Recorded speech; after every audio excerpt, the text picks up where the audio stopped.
नमस्कार, धर्मिया के दर्शकों का स्वागत है। मैं हूं आपके साथ कविता राणा। दीदी को सबक मिलेगा और दीदी बंगाल से जाएंगी। जी हाँ, इस बात की भविष्यवाणी करने वाले कोई और नहीं बल्कि संत समाज से आने वाले जगत गुरु स्वामी रामभद्राचार्य हैं। जी हाँ, हम उन्हीं स्वामी रामभद्राचार्य जी की बात कर रहे हैं जो संत समाज में बहुत ही ज्यादा पूजनीय माने जाते हैं। और पूजनीय इसलिए नहीं माने जाते, इसलिए भी माने जाते हैं क्योंकि वो तुलसी पीठ पे और बतौर कथावाचक उनकी अपनी खुद की एक बहुत बड़ी पहचान है। लेकिन उनकी जुबान से निकली हर एक भविष्यवाणी, खासकर सोचिए राजनीतिक मसलों को लेकर, हमेशा से सत्यता की कसौटी पर खरी उतरी है। अगर आप स्वामी रामभद्राचार्य जी के बारे में नहीं जानते तो मैं आपको बता दूं कि स्वामी रामभद्राचार्य एक ऐसी प्रभावशाली शख्सियत रहे हैं और हैं हमारे इस देश में, जो जिन्हें 22 भाषाओं के जानकार कहा जाता है, 80 से ऊपर ग्रंथों के रचनाकार हैं, एक दूरगामी दृष्टि के एक बहुत बड़े जनक हैं। और सोचिए कि आंखों की रोशनी के बगैर भी आज भी वो देश, ना सिर्फ देश को बल्कि दुनिया को अध्यात्म के रास्ते से जोड़ रहे हैं और बहुत ही पूजनीय माने गए हैं। संत समाज में बहुत ही ज्यादा उनका आदर सम्मान किया जाता है और यही कारण है कि जब भी वो कुछ बोलते हैं, कुछ भी विचार अगर रखते हैं तो उसका एक बड़ा संदेश लोगों के बीच में जाता है, समाज के बीच में जाता है। और मैं आपको बता दूं कि स्वामी रामभद्राचार्य पहले ऐसे पूजनीय कथावाचक रहे हैं जिन्होंने सबसे पहले मोदी जी के प्रधानमंत्री बनने की भविष्यवाणी की थी। यहाँ तक कि उन्होंने बैक टू बैक 3 बार मोदी जी के प्रधानमंत्री बनने की भविष्यवाणी की थी। उन्होंने योगी जी के बैक टू बैक 2 बार मुख्यमंत्री बनने की भविष्यवाणी कर दी थी। द्रौपदी मुर्मू जी के राष्ट्रपति बनने की भविष्यवाणी कर दी थी। और यही कारण है कि राजनीतिक गलियारों में जब कभी भी उन्होंने किसी के बारे में भी कहा, चाहे बिहार चुनाव में कमल के खिलने की बात कही हो, महाराष्ट्र में भाजपा की जीतने की बात कही हो, तो एक हलचल मच जाती थी। और इस बीच सोचिए कि बंगाल चुनाव से ठीक पहले स्वामी रामभद्राचार्य ने 4 मई की तस्वीर दिखा दी थी। स्वामी रामभद्राचार्य ने यह बता दिया था कि अब की बार बंगाल किसको चुनने वाला है। अपनी सांकेतिक भविष्यवाणी में स्वामी रामभद्राचार्य जी का यह साफ कहना था कि जिस प्रकार ममता बनर्जी ने अपने शासन व्यवस्था में घुसपैठ को बढ़ाया है, वर्ग विशेष के दबाव में तुष्टीकरण के तहत जिस प्रकार हिंदू को दमन किया है, इसका जवाब उन्हें इस चुनाव में जरूर मिलेगा। जनता उन्हें सबक सिखाएगी और दीदी जाएंगी, यानी कि बंगाल से जाएंगी। और आज उनकी कही यही बातें 4 मई के दिन सत्यता की कसौटी पर नजर आ रही हैं।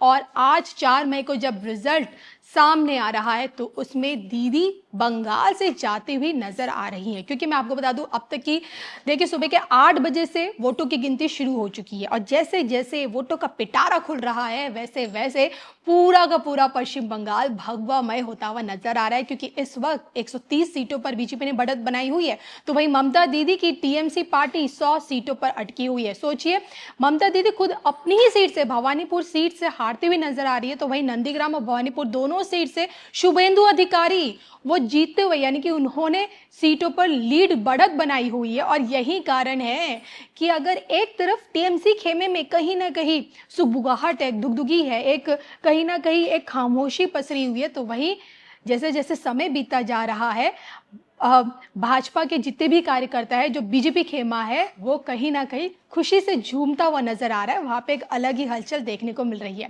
बहरहाल, बंगाल चुनाव को लेकर स्वामी रामभद्राचार्य जी की अब की बार की जो भविष्यवाणी सत्यता की कसौटी पर नजर आ रही है, इस पर आपके क्या विचार हैं और अब आपको क्या लगता है? जिस तरह की तस्वीर बंगाल से नजर आ रही है, अब बंगाल का मुख्यमंत्री चेहरा क्या सच में शुभेंदु अधिकारी में ही देखा जाना चाहिए? कमेंट करके बताइएगा जरूर।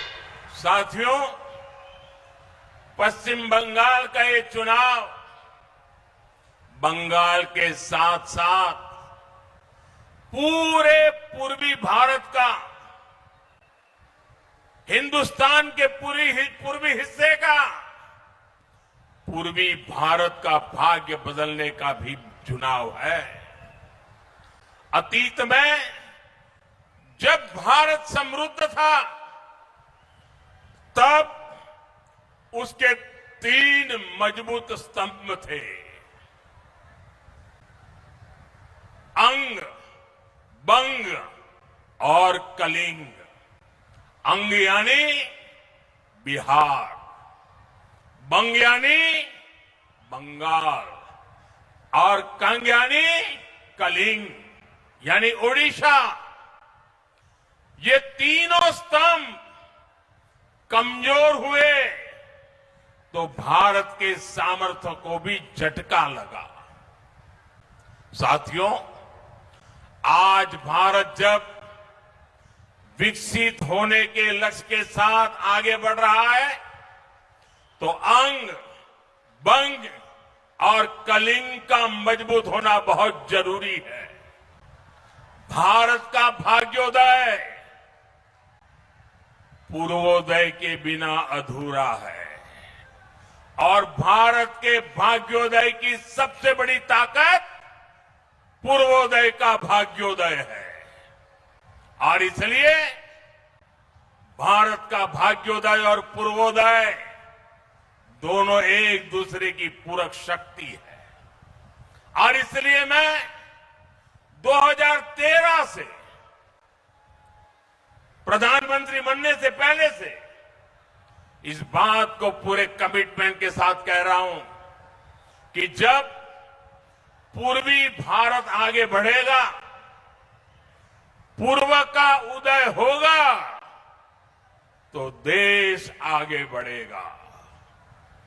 बीते समय में अंग यानी बिहार ने कमल खिलाया है, कलिंग यानी ओडिशा ने कमल खिलाया है, अब बंग यानी बंगाल की बारी है।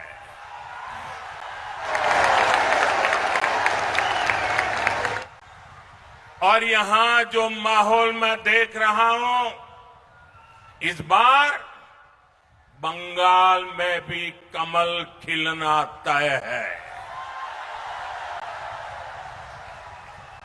अंग, बंग और कलिंग, इस स्त्री शक्ति का भरोसा बीजेपी पर है। साथियों,